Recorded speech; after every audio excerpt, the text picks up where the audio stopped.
আজকে আপনাদেরকে একটা ছোট গল্প বলতে আসছি এবং এই গল্পটা একটা প্রিপারেশন আছে আমাদের অনেক লম্বা সময় ধরে। বাট মিতুল আমার সামনে বসে আছে, মিতুলকে আপনারা চিনবেন। মিতুলের সাথে একটা ভিডিও বাংলাদেশের সুপার মোস্ট ভাইরাল ভিডিও, সেটা ছিল মিনক্সিডিল নিয়ে। ও মাই গড।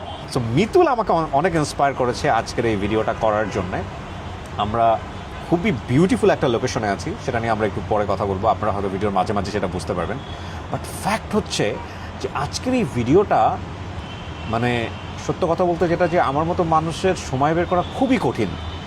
তারপরও মিতুল যখন আমাকে স্টোরিটা বলে তখন আমার কাছে এতটাই বেশি ইম্পর্টেন্ট মনে হয়েছে এবং আমার কাছে মনে হয়েছে যে এটা শেয়ার করা উচিত। আমার এই ভিডিও থেকে বাংলাদেশের অসংখ্য মানুষ উপকৃত হবে, আমি নিশ্চিত, ইনশাআল্লাহ। মাস্ট, আই রিপিট মাস্ট, কারণ আপনাদের প্রত্যেকের ফ্যামিলিতেই মা আছে, বোন আছে, প্রিয় মানুষ আছে। এটা তো মেয়েদের জন্য, বেসিক্যালি মেয়েদের জন্য। সুতরাং বুঝতেই পারছেন, মেয়ে আছে, কন্যা সন্তান আছে, বা ভবিষ্যতে হবেন পিতা মাতা, যাই কিছু না বলি না কেন, মানে এটা লাগবেই।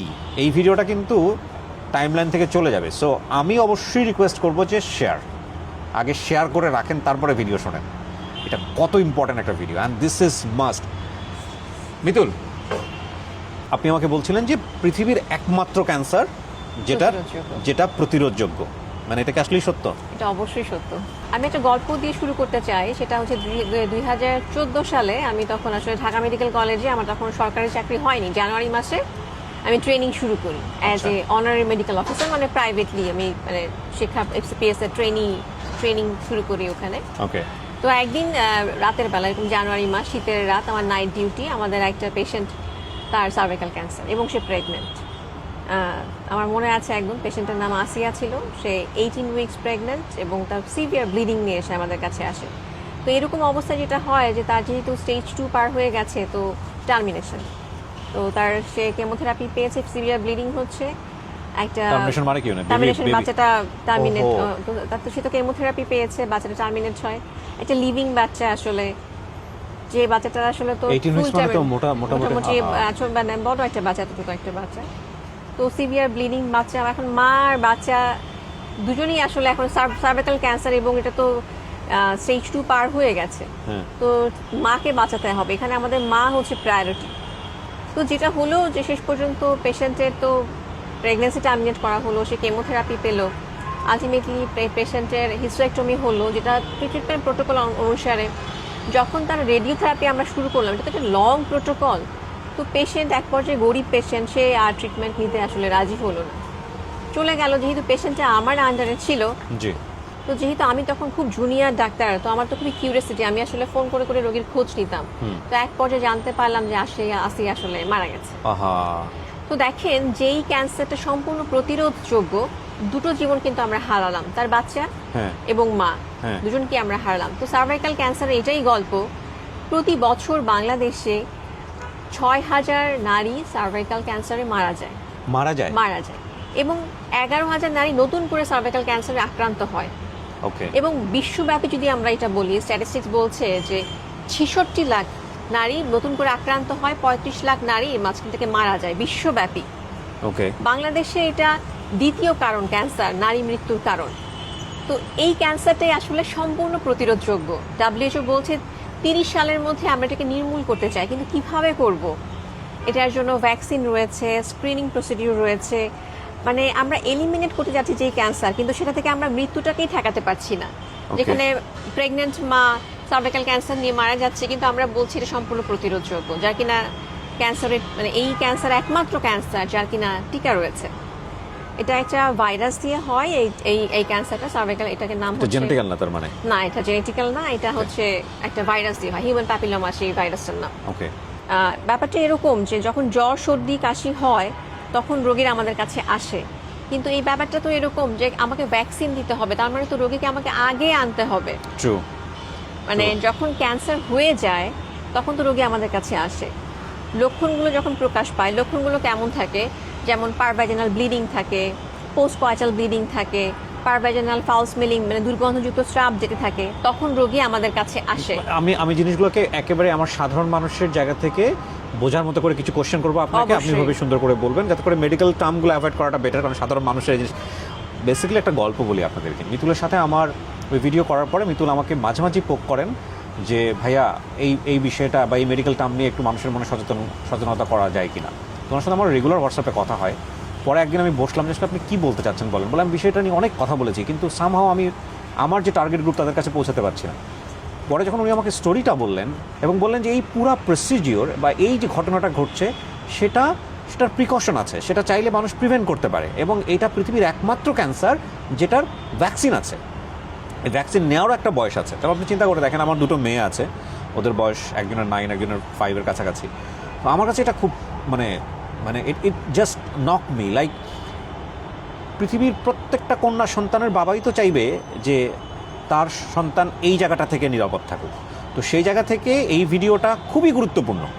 এটা কত বয়স থেকে কত বয়সের বাচ্চারা বা কত বয়স থেকে কত বয়সের মেয়েরা নিতে পারে? ব্যাপারটা যেটা হচ্ছে সেক্সুয়াল এক্সপোজার আগেই আসলে ভ্যাকসিনটা নিতে হবে। সেক্সুয়াল এক্সপোজার বাকি আপনি বলছেন পিরিয়ড হওয়ার আগে? না, পিরিয়ড না, মানে আচ্ছা, ইন্টারকোর্স। হ্যাঁ, ইন্টারকোর্সের আগেই আসলে ভ্যাকসিনটা নিয়ে ফেললে মানে সবচেয়ে বেশি ভালো কাজ করবে।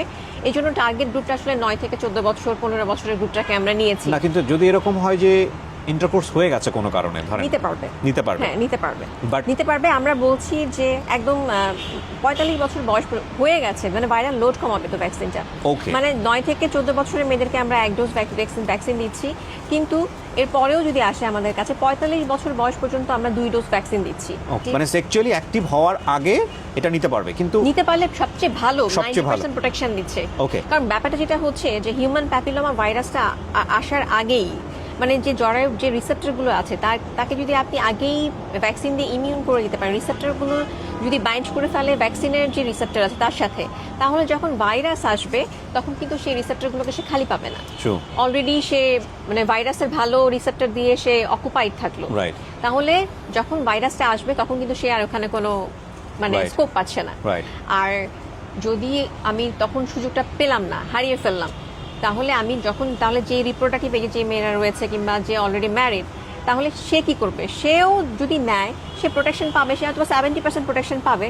এখন একজন 90% প্রোটেকশন পাচ্ছে, আরেকজন 70% প্রোটেকশন পাচ্ছে, আর একজন কোনো প্রোটেকশনই পাচ্ছে না। তো বেটার আমি 70% প্রোটেকশন পাই। এই জন্য আমরা 45 বছর বয়স পর্যন্ত আমরা ভ্যাকসিনটা দিচ্ছি। কত বছর বয়সে নেওয়া যায় মিনিমাম? এটা 9 থেকে 14 বছর বয়স পর্যন্ত আমরা বলছি যে বেস্ট। এই গ্রুপকে তো আমরা গভর্নমেন্ট থেকেই দেওয়ার চেষ্টা করছি।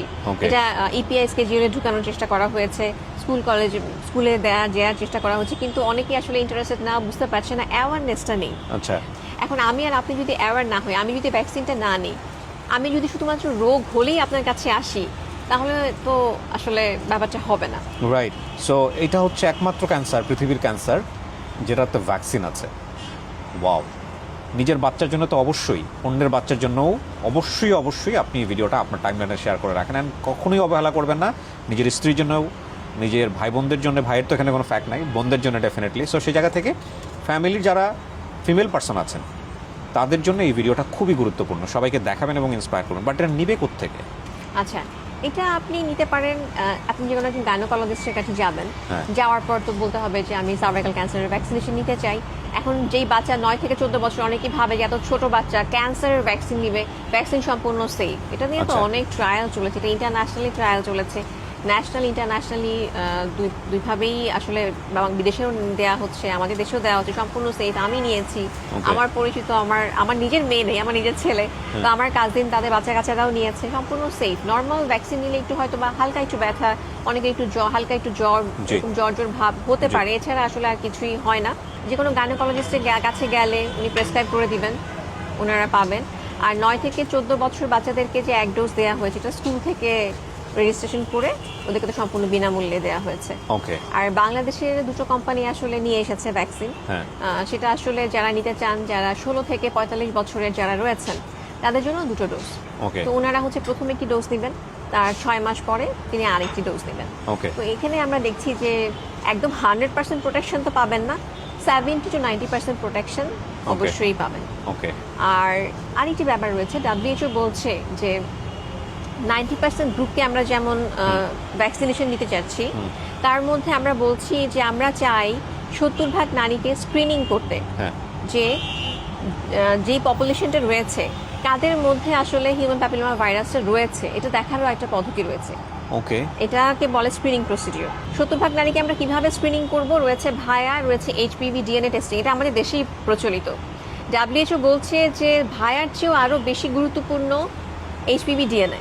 তো আপনি যখন দেখবেন যে আচ্ছা এই নারীর এইচপিভি ডিএনএ রয়েছে, তাহলে ওর তো সার্ভাইকাল ক্যান্সার হওয়ার চান্স রয়েছে। এখন এইচপিভি ডিএনএ যদি থাকে, তাকে আমি ট্রিটমেন্ট করে ফেলবো, তাহলে তো ও আর ক্যান্সারের দিকে যাবে না। জি। সার্ভাইকাল ক্যান্সারের আরও একটা ভালো দিক, এটা সার্ভাইকাল ক্যান্সার হতে 10 থেকে 15 বছর সময় নেয়। ওকে, তার আগে যদি আপনি সার্ভিক্সটাকে ট্রিটমেন্ট করে ফেলতে পারেন, তাহলে কিন্তু এটা আর ক্যান্সারের দিকে যাবে না। ও ওয়াও, তাহলে আপনি একটা মানুষকে মৃত্যুর মুখ থেকে আপনি কিন্তু নিয়ে আসতে পারেন। রাইট। আর আরেকটা ব্যাপার হচ্ছে, ক্যান্সারের ট্রিটমেন্টটা তো লং টার্ম, কষ্টদায়ক, ব্যয়বহুল এবং মৃত্যুর দিকে আপনাকে নিয়ে যাচ্ছে। Right. আপনি কিন্তু ওই মানুষটাকে ওইদিকে আর নিচ্ছেনই না। 10 বছর আগেই যখন আপনি দেখছেন যে হিউম্যান প্যাপিলোমা ভাইরাস তার রয়েছে, আপনি তাকে ট্রিটমেন্ট করলেন, আপনি তাকে ভ্যাকসিন, আপনি তাকে আর ওই পথটাতে ওই দিকটা আর তাকে দেখালেনই না, তার Right. জীবন থেকে ওই দিকটা আপনি ডিলিট করে দিলেন, রাইট। স্ক্রিনিংয়ে নিয়ে আসলেন।